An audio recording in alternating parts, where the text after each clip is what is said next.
تم نے کہا صحابہ جو تھے چند تھے، فقط وہ لوگ صحابی ہیں جنہوں نے اہل بیت کو مانا۔ حضرات گرامی قدر کون سا صحابی ایسا ہے جس نے اہل بیت کو نہیں مانا؟ اہل بیت نے صحابہ کو مانا، صحابہ نے اہل بیت کو مانا۔ سب سے زیادہ تو تمہیں حضرت معاویہ سے بغض ہے، اور جیلمی بے ایمان یہ بات کہتا ہے اگر میں ہوتا تو اپنی تلوار کو حضرت معاویہ کے چہرے کے اوپر یا آپ کی گردن مبارک کے اوپر تان لیتا۔ حضرات گرامی قدر مجھے یہ بات بتلا، حسن علی کا زیادہ وفادار ہے کہ تو علی کا زیادہ وفادار ہے؟ حسن المجتبیٰ نے حضرت امیر معاویہ کے ہاتھ پہ اپنے ہاتھ کو رکھ کے حضرت رسول اللہ کی پیشین گوئی کو پورا فرما دیا کہ ان ابنی ھذا سید، یہ میرا نواسا سردار ہے جس کے ذریعے اللہ مومنوں کے دو متحارب گروہوں میں صلح کروا دے گا۔ سب سے دور تم نے معاویہ کو پھینکا ہے، لیکن معاویہ کو اہل بیت نے مانا، معاویہ نے اہل بیت کو مانا۔ حضرات گرامی قدر انما الاعمال بالخواتیم، جب شیعہ نے علی، اس دور کے شیعہ نے علی جن کے عقیدے تمہارے جیسے نہیں تھے،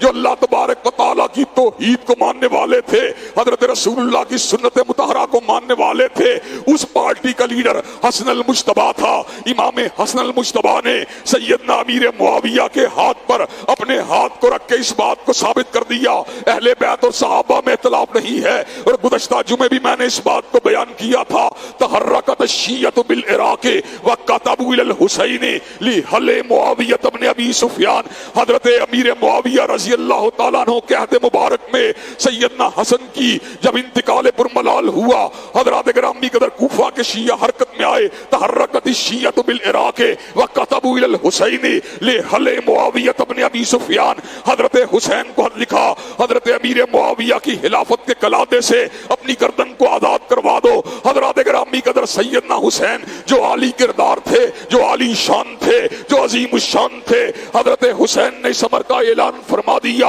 انا بیننا و بین معاویہ عہد، ہمارے اور معاویہ کے درمیان ایک عہد موجود ہے۔ حضرات گرامی قدر ہم آج اس امر کا اعلان پورے کے پورے شرع صدر سے کر دینا چاہتے ہیں۔ حضرت رسول اللہ صلی اللہ علیہ وسلم کے اہل بیت بھی ہمارے دلوں کی دھڑکن ہیں، آپ کے صحابہ کرام بھی ہمارے دلوں کی دھڑکن ہیں، اور حضرت علامہ شہید کے اس چیلنج کو بھی آپ کے سامنے رکھ دینا چاہتا ہوں۔ حضرت علامہ شہید رحمت اللہ علیہ نے ایک مرتبہ منبر رسول کے اوپر کھڑے ہو کر یہ بات کہی تھی، دنیا کا کوئی بڑے سے بڑا شیعہ ذاکر آئے مجھ سے فقط 3 منٹ کے لیے اس بات کے اوپر گفتگو کرے کہ حضرت علی المرتضیٰ نے صدیق کی خلافت کو نہیں مانا، کہا فقط 3 منٹ کے لیے میرے سے گفتگو کر لے، آئندہ کے بعد ساری کی ساری زندگی منبر رسول کے اوپر کھڑا نہیں ہوں گا۔ حضرات گرامی قدر حضرت علامہ شہید کا یہ چیلنج آج بھی موجود ہے۔ اللہ تبارک و تعالیٰ کے فضل و کرم سے اہل سنت کی کتابیں بھی اس بات پہ گواہ ہیں، اہل تشیع کی کتابیں بھی اس بات کے اوپر گواہ ہیں۔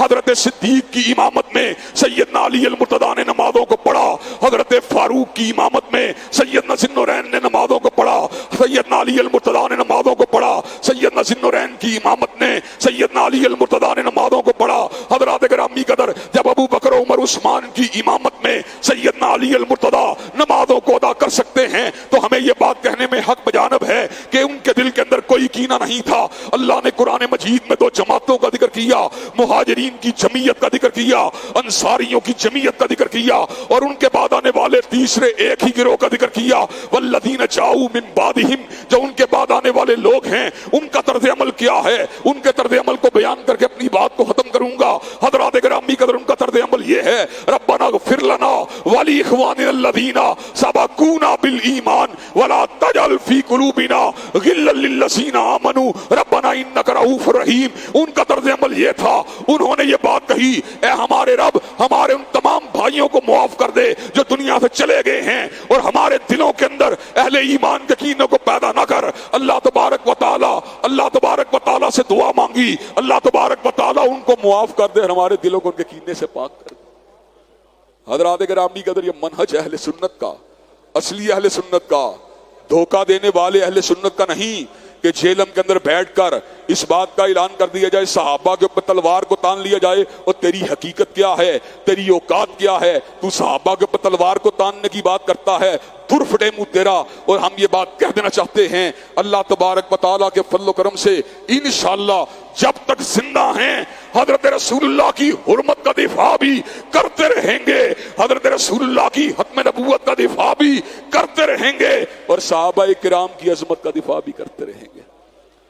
حضرت رسول اللہ معصوم ہیں،